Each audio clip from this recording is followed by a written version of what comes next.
misaotranao jeso malalo tsatr'izao fotona mamizao ianaranay antongotrao izahay izay mpianatrao koa mitenenare jeso malalo izahay iaino tsaranao ka iroteny avy aminao itoetrabetsakao amponaya koa mitenenare jeso malalo izahay iaino tsaranao ka iroteny avy aminao itoetrabetsakao amponaya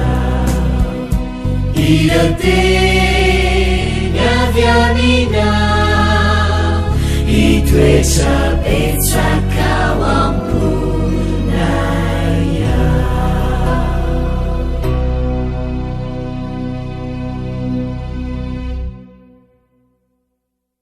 Falomerabantsika tsirairay avindray tonga eto amin'ny lesona ho an'ny tanora zokiny isika amin'ity alarobia fa 7 volana novambra ity. Alohan'ny dirantsika amin'izany efa dia vavaka isika. Ry rainay tsara ny azan-danitra mbola misaotra anao izay fa mbola nomenao tompo-taona indray afahany mandinika ny teninao. Misaotra tompo izay mihay anay manjakariva ary indrindra ny tokantrano izay manaraka izao fandaharanao aoka ombany fitahianao sy ny fitantananao hatrany izy ka hitomba ara-panahinao atoky anao bebe kokoa ary ihany koa mino fa andray fanandramana vaovao miaraka aminao. Ko mitenena tompo fa voniko ihainanao izay. Anaran'i Jesosy, amen. Ao teny lesona antsika androany dia manao ilay fanantenana ny voninahitra. Ilay fanantenana ny voninahitra. Mety ho azontsika tsaina ny atao hoe fahamarinana kanefa tsy takatsika ny tena toetry ny fahamarinan'Andriamanitra. Mahatonga antsika maritra ny fahamarinantsika ivelan'i Kristy izany. Rehefa tsy ao am-po manko i Kristy dia tsy misy aina sy fisehoana ivelany fotsiny ny fanompoam-pivavahana. Rehefa ao anatintsika kosa i Kristy izay fanantenana ny voninahitra dia ho voatarika ho amin'ny fanomezam-boninahitra n'Andriamanitra mandrakariva ny fisainantsika sy ny asantsika. Tsy misy ninonninona tsy mandalo fiovana rehefa mitoetra ao am-po i Kristy. Ny filazantsara no hevon'ny afatry ny soratra masina ary ny fandresen'i Kristy ny ota kosa no hevon'ny filazantsara. Tsy misy mahay mandresa ny fahotana raha tsy miray amin'i Kristy. Amin'ny lafiny anankiray dia toa tsy mahagaga ihany ny hoe te-honina amin'ny fon'ny olona ratsy Kristy. Rehefa teraka teto an-tany mantsy izy dia tao amin'ny fihinanam-bila maloto sy mamofona nisy azy. Ko raha toerana ambany sy tsinotsinona toy izany ary no nahaterahany dia azo antoka fa afaka miditra tsy ampy-salasalana ao am-pontsika koa izy. Ninonninona toetrantsika, ninonninona lasantsika, ninonninona koa mety ho fahazaran-dratsika. Afaka miditra mandrakarivo Jesosy raha velantsika. Anisan'ny famaritan'ny Baiboly ny atao hoe voninahitra dia ny hoe mifandraika amin'ny anaran'Andriamanitra sy ny toetran'izany. Ny toetran'i Kristy hita eo amin'ny fiainantsika no atao hoe Kristy ao anatintsika.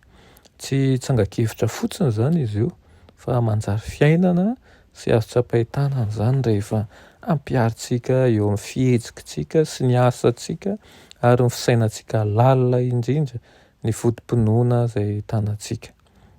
Araka ny Mateo 7:20 dia ny voa izay entintsika no hamantarana antsika ary rehefa ao anatintsika Kristy dia hitan'ny olona rehetra eo amintsika ny vokatry ny fanahy.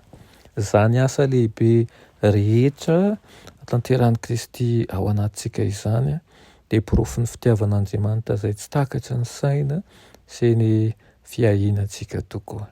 Koa dia saintsaino ary ny mahakasika an'izay aoka ho fanantenana ho anao Kristy, aoka ho voninahitra ho anao ary asao izy mba hitoetra eo aminao mandrakariva.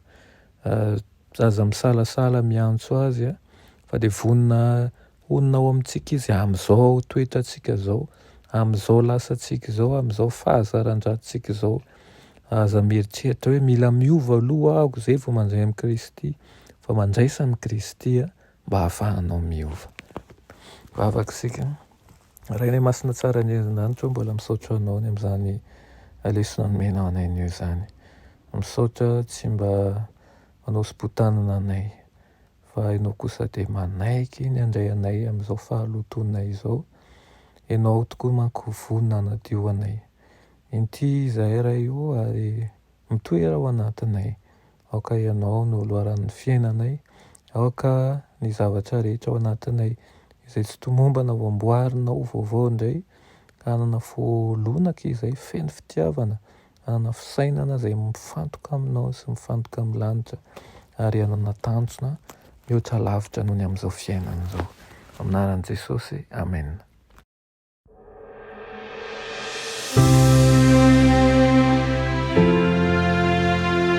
Mianatra eo an-tongotra Jesosy isan'andro.